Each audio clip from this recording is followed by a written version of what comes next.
করব, কাল আমি ওটা শুরু করব, কাল আমি ওটা সম্পন্ন করব। এই যে কাল শব্দটা, এই কাল অত্যন্ত বিচিত্র এক শব্দ।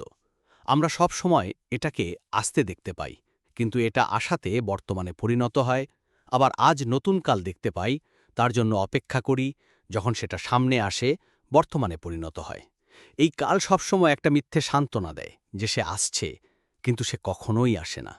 যেটা আপনার হাতে রয়েছে তা হলো আজ, বর্তমান। তাই যা করার আছে, যা সম্পন্ন করতে চান, যা শুরু করতে চান, আজ করুন, বর্তমানে করুন। কারণ আজ আপনি যা করবেন সেটাই আপনার ভবিষ্যৎ নির্ধারিত করবে। ভবিষ্যতের বিষয়ে ভাবতে থাকলে ভবিষ্যৎ সুন্দর হবে না। আজ কর্ম করতে হবে, তাই আজ বর্তমানে জীবনযাপন করুন, কর্ম করুন, আর আমার সাথে ভালোবেসে বলুন, রাধা রাধা। পঞ্চম তত্ত্ব আকাশ। নবম বিবেচনা আসলে কোনো ভ্রম নাকি সত্য? ভ্রম তো হতে পারে না, কারণ ভ্রমের মধ্যে কেউ বাঁচতেই পারে না। আর যদি সত্য হয়, তাহলে এতটাই বিশাল যে আমাদের চোখের থেকে, আমাদের ইন্দ্রিয়ের থেকে, আমাদের মস্তিষ্কের থেকে, আমাদের চিন্তা ভাবনার থেকেও অনেক ঊর্ধ্বে, যাকে আমরা বুঝতেই পারি না। এটা যতটাই বিশালাকার, ঠিক ততটাই সরল। এই আকাশ যতই অন্ধকারচ্ছন্ন, ততটাই আলোর প্রকাশ প্রদান করে থাকে। দেখতে গেলে এ হলো জীবনের সঞ্চালক, কিন্তু যদি ক্রুদ্ধ হয়ে যায়, তাহলে প্রাণ কেড়ে নিতেও দ্বিধাবোধ করে না।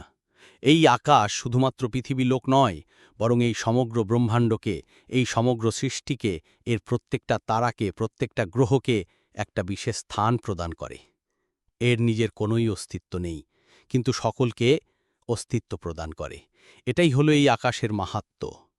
এই আকাশে হলো মাহাত্ম্যের প্রতিরূপ, যা আমাদের ভাবনা দ্বারা উৎপন্ন হয়। আপনিও আকাশের মতো এই বোধকে আপন করে নিন, আপনার জীবনও আকাশের মতন মহান এবং বিশাল হয়ে উঠবে, আর তখনই মন সুপ্রসন্ন হয়ে বলবে, রাধা রাধা। আপনার থেকে মহান হলেন সেই গুরু। এটা কি আবশ্যক যে সেই গুরু কোনো ব্যক্তি হবেন? কখনোই নয়। গুরু হলেন একটা তত্ত্ব, গুরু হলেন একটা শক্তি। গুরু একজন ব্যক্তি হলে শুধুই একজনই হতেন, কিন্তু তা নয়। গুরু হলেন একটা অনুভূতি, গুরু হলেন শ্রদ্ধা। গুরু তিনিই যিনি আপনার ব্যক্তিত্বের পরিচালক হন। গুরু তো তিনি যিনি আপনার ব্যক্তিত্বের নির্মাতা হন। আপনি কখন, কোথায়, কোন স্থানে, কি রূপে গুরু লাভ করবেন আর কি শিক্ষা লাভ করবেন, তা নির্ভর করছে আপনার মানসিকতার ওপর, যে আপনি সকলকে কিভাবে আপন করে নিতে পারেন। যদি আপনি গুরুকে আপন করতে চান, জ্ঞানকে আপন করতে চান, তাহলে আপনার মধ্যে শ্রদ্ধা জাগ্রত করতে হবে, সামর্থ্য জাগ্রত করতে হবে। আপনি গুরু এবং জ্ঞানকে আপন করে নিতে পারলে তা এমনিই আপনাকে মহান করে তুলবে। তাহলে আসুন আর আমার সাথে ভালোবেসে বলুন, রাধা রাধা। এই সংসারে এমন কিছু মানুষ আছেন যাদেরকে আপনার ভালো লাগে, তারা আপনার প্রিয়। আমরা চাই ওনারা আমাদের কাছে থাকুন, আমরা ওনাদের কাছে থাকি। এবার এই ক্ষেত্রে আমরা তাদের ভালো ভালো উপহার দেবার চেষ্টা করি, কারণ ওনারা হলেন আমাদের প্রিয়, আর তার বদলে আমরা আশা করে থাকি যে ওনারা আমাদের একটু সম্মান করবেন। এবার এই মানুষজন যারা আমাদের প্রিয়, এদের আমরা একটু উপহার দিই, সোনা দিয়ে থাকি, আভূষণ দিয়ে থাকি, হিরে মুক্ত দিয়ে থাকি। কিন্তু যদি ভেবে দেখি, এই সব কিছুরই একটা মূল্য আছে। ভেবে দেখুন, আপনি কি তাদের এমন কোনো উপহার দিতে পারেন যা কিনা অমূল্য? তা এরকম উপহার কি হতে পারে? ঠিক বলেছেন আপনি, প্রেম। এই প্রেমই হলো অমূল্য, কারণ মন থেকে এর উৎপত্তি হয়, না চেয়ে পাওয়া যায়, না ছিনিয়ে নেওয়া যায়। এই ভালোবাসা ঠিক এই রকমই হয়। এই সম্মান, যদি সম্মান করো তাহলে মন থেকে এবং ভালোবেসে করো, ভয় পেয়ে নয়। মনে রাখবেন যে মাথা ভয়ের দ্বারা নত হয়, বিরোধিতাও প্রথমে সেই করে থাকে যে মাথা ভালোবেসে নত হয়, তা আপনার জন্য বলিদানও দিতে পারে। এই সংসারের সবথেকে বড় উপহার, সবথেকে বড় বরদান, এই প্রেম এবং সম্মান। তাকে সম্মান করুন, আর আমার সাথে ভালোবেসে বলুন, রাধা রাধা। কখনো কোনো চাতককে দেখেছেন? একটা চাতক বর্ষার জন্য অপেক্ষা করে, সেই বর্ষার জলে নিজের তৃষ্ণা নিবারণ করে, নয়তো সারা বছর তৃষ্ণার্ত থেকে যায়। ও আকাশের দিকে তাকিয়ে থাকে আর অপেক্ষা করে যে কবে বর্ষা হবে আর কবে আমি আমার তৃষ্ণা নিবারণ করব। সেখানে অন্যদিকে একটি কাক বা একটা পায়রা, এরা কি করে? যেখানে জল পায় পান করে নেয়, যেখানে খাবার পায় খেয়ে নেয়, আত্মীয় স্বজন বন্ধু বান্ধব যাকে পায় তার সাথে সময় কাটায়, খাবার খায় আর চলে যায়। এবার এদের মধ্যে মিল কোথায় আর পার্থক্য কোথায়? দুজনের কাছেই ডানা রয়েছে, দুজনেই উড়তে পারে। এই আকাশ হলো ওদের খাবার ডানা। ওদের পার্থক্য হলো তাদের অভিলাষার, পার্থক্য হলো তাদের আকাঙ্ক্ষার, পার্থক্য হলো জীবনযাপনের ধরনের। এবার যত বেশি আকাঙ্ক্ষা থাকবে, যত দামি জীবনযাপন করার ইচ্ছে থাকবে, তত বেশি কষ্ট আপনাকে সহ্য করতে হবে। আবার অন্যদিকে যত সরল হবে জীবনযাপন, যত সরল হবে সমস্যা, ততটাই কম হবে। তাই সবসময় চেষ্টা করবেন আপনার মানসিকতা এবং আপনার জীবন যেন সরল হয়। ভালোবাসতে থাকুন। যদি কেউ আপনাকে ভালোবাসে, তাকেও আপনি ভালোবাসা ফিরিয়ে দিন। তাদের সাথে কথা বলুন, কিছু তাদের কথা শুনুন, কিছু নিজের কথা বলুন। দেখবেন সকল তাপ উত্তাপ দূর হয়ে গেছে। এটাই তো হলো জীবনের সারমর্ম। তাই প্রেমে থাকুন, ভালোবাসুন, আর ভালোবেসে আমার সাথে বলুন, রাধা রাধা। ক্ষমা একটা অত্যন্ত সুন্দর শব্দ, আমার খুব প্রিয় শব্দ। কিন্তু এই ক্ষমা কখন আর কিভাবে প্রয়োগ করতে হবে, সেটা বোঝা প্রয়োজনীয় এক। যদি আপনি কোনো অন্যায় করেন আর ক্ষমা না চান, ক্ষমা প্রার্থনা না করেন, ক্ষমা চাওয়া থেকে এড়িয়ে যান, তাহলে তাতে আপনারই ক্ষতি হবে। কিভাবে? ক্ষমা না চাইলে মনের মধ্যে অহংকার জাগ্রত হয়, আর অহংকার তো প্রকৃত অর্থে আমাদের ক্ষতি করে। ২. কেউ যদি অপরাধ করেন, আপনার থেকে ক্ষমা না চান, তাহলে তাকে ক্ষমা করবেন না। ক্ষমা হলো অত্যন্ত অমূল্য, আর না চাইতে কাউকে ক্ষমা দান করা, এটা উচিত নয়। ৩.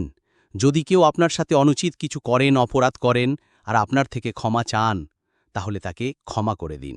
তাতে আপনার অন্তরের করুণা বোধ জাগ্রত হবে, প্রেম জাগ্রত হবে, আর তা আপনার জন্য শুভ হবে। ৪. যদি আপনি নিজে কোনো অপরাধ করেন, তাহলে অবশ্যই ক্ষমা চাইবেন, তাতে আপনারই লাভ হবে। কিভাবে? সামনের ব্যক্তি আপনাকে ক্ষমা করুক বা না করুক, আপনার অন্তরের অহংকার ক্ষীণ হবে, আর এই মন আরও নির্মল হয়ে উঠবে। এই ক্ষমা অত্যন্ত অমূল্য। ভেবেচিন্তে একে ব্যবহার করুন, আর আমার সাথে ভালোবেসে বলুন, রাধা রাধা।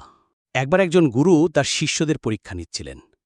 উনি ওনার প্রত্যেক শিষ্যকে একটি করে পাখি দিয়ে বললেন, সেই পাখির বলি দিতে হবে, কিন্তু এমন এক স্থানে যেখানে কেউ তাদের দেখতে পাচ্ছে না। প্রত্যেক শিষ্য নিজে যাত্রা শুরু করল। কেউ ঘন বনে প্রবেশ করল, কেউ অন্ধকার গুহায় প্রবেশ করল, কেউ দূরে কোনো পর্বতের শিখরে পৌঁছে গেল। যেই মুহূর্তে দেখল তাদের কেউ দেখতে পাচ্ছে না, তারা সেই বলি দিতে চেষ্টা করল। যেই বলি দিতে গেল, সেই পাখি আলোর কিরণে পরিণত হলো এবং লুপ্ত হয়ে গেল। একজন শিষ্য ছিল যে আবার গুরুর কাছে ফিরে এলো। সে বলল, ক্ষমা করবেন গুরুদেব, কিন্তু আমি এমন কোনো স্থান পেলাম না যেখানে কেউ আমাকে দেখতে পাচ্ছে না। অন্য কেউ না দেখতে পেলেও আমি নিজে দেখতে পাচ্ছিলাম, আমার অন্তর্মন দেখতে পাচ্ছিল। সেই শিষ্য বুঝতে পেরেছিল যে পরমাত্মার দৃষ্টিই সবসময় তাকে দেখতে পাচ্ছে, আরও কখনো অনুচিত কর্ম করতে পারবে না। আর শুধুমাত্র এই কারণে সেই শিষ্যই সেই পরীক্ষায় উত্তীর্ণ হল। আসুন, আর আমার সাথে ভালোবেসে বলুন, রাধা রাধা। আমরা সবাই ফল খাই, কিন্তু আমাদের সেই ফলই প্রিয় হয় যে পরিপক্ক হয়ে ওঠে, যেটা নম্র হয়, আর যে ফল অনেক বেশি মিষ্টি আর সুস্বাদু হয়ে থাকে, যাদের রঙে বাহার দেখা যায়। কিন্তু যারা অপরিপক্ক, তারা শক্ত হয়, কঠোর হয় এবং স্বাদেও তেতো হয়। এবার এই ফলের মধ্যে এই উপদেশই লুকিয়ে রয়েছে, যে বুঝতে হবে তখনই যখন আপনি কোনো ফল না পেয়েই তার শুধু কারণই খুঁজতে থাকবেন, তখন আপনি অহংকারী হয়ে উঠবেন। আর ফল যদি পেয়ে যান, তাহলে আপনি বিনম্র হয়ে উঠবেন। আর যত বিনম্র হবেন, তত বেশি সম্মান পাবেন। আর যত বেশি সম্মান পাবেন, তত বেশি উপদেশ পাবেন। আর যত বেশি উপদেশ পাবেন, ততটাই ভালো হয়ে উঠবেন। এই অহংকার আর বিনম্রতার মধ্যে প্রকৃত সারমর্ম লুকিয়ে রয়েছে। যদি বুঝতে পারেন, তাহলে অহংকার ত্যাগ করুন, বিনম্র হয়ে থাকুন এবং সুন্দর ভবিষ্যতের গঠনের চেষ্টা করুন।